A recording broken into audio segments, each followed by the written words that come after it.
Hi, so invest in people who invest in you. Why have I put that out there as a video today? Well, basically, when I talk to leaders, and certainly from my own experience of 24 years of leading other people, when you talk about investment in people, people think that's a financial element, right? But actually, what's your biggest investment is your time, right? So if you look at your time as your biggest investment, who you put it into is absolutely crucial. 7.5 years ago, it was actually probably 7 years ago, when my mentor, who's a guy in his 70s, and when I first opened my own company in 2012, I remember it was one of the first opportunities I got to have some headspace.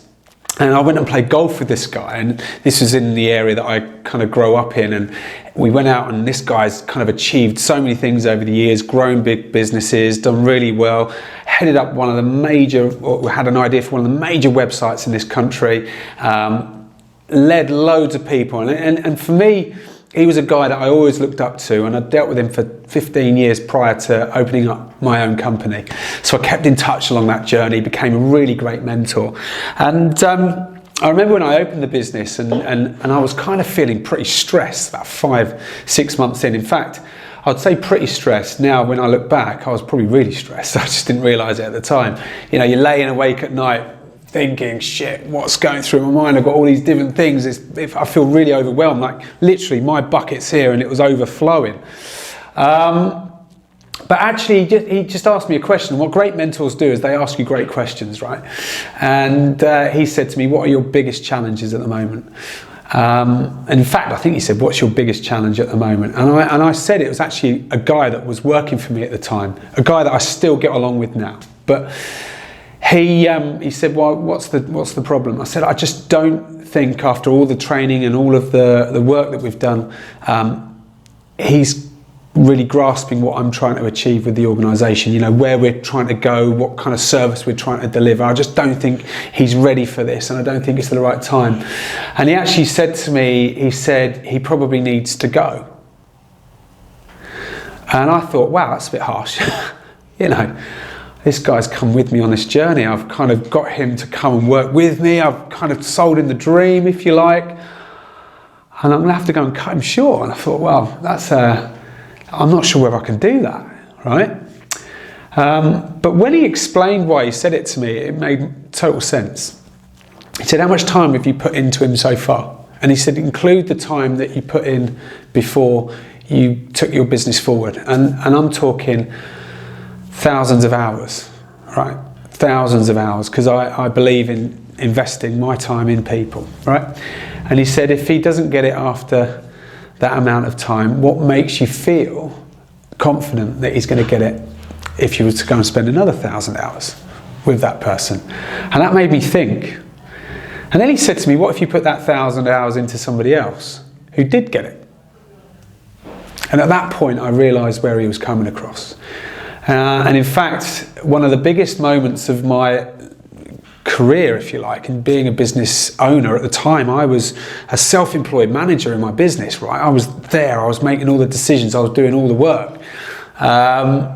It was to find somebody who I could train and teach faster to do the work that I was doing in a competent way, in fact, in a better way than I was doing it. And that was the biggest moment, because I actually brought in this guy's replacement, literally within just 2 or 3 months of this conversation.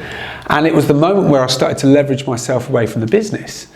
Now, going back to the original point about investing in people who invest in you, look across your business, look at where your time's going. Right? Who's it going into? Do they really understand? Are they all words? Or are they just takers? There's a massive difference between givers and takers in the workplace, you know, and one of the things that we're growing in our culture, it's about give more, you know, so you've got to be more for others, you've got to do more for others, but at the same time, when you're doing those things as a leader, you know, I've got a 60-40 rule, which is you've got to give more than they give to you, because if you do, they can never turn around to you and say, well, you haven't done what you promised. Always over-deliver to your team. But there is an element where if you are in that trajectory and you are that kind of person, that you're going to attract sometimes people that just go, okay, I'll just carry on taking even more. right? And then they stop giving back. They stop investing back in what your project is, whether that's your vision, your mission, you as an individual. So what you've got is a scenario where it becomes imbalanced, right? Because you're doing all of the, I'm committed to helping you, I'm going to give you the coaching, the mentoring, the advice, the training, the support, the encouragement, and everything else. And they put in the excuses.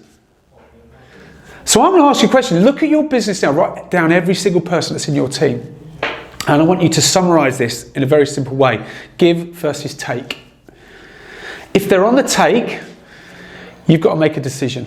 Exactly the same as the decision that I had to make. Where are you investing your time? Just think about the people that are on the take. I bet you're putting more time into them than the people that are giving. Does that make sense?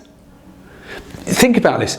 Are you putting more time into the wrong people and less time into the people that are going to help you to achieve all of the things that you want to achieve in your organisation? And that's a common mistake in leadership. One of the things that I find when I coach clients who are leading other people in businesses is that they, the biggest challenges are the people that they spend the most amount of their time with. Yet if they were to spend it with some of the people that are really invested, really giving back, what would then happen to the organisation? Does that make sense? So invest more in people that invest in you. I hope that makes sense. Take that exercise, go and do it. Don't run away from it like I nearly did 7.5 years ago, and go and take action. Enjoy.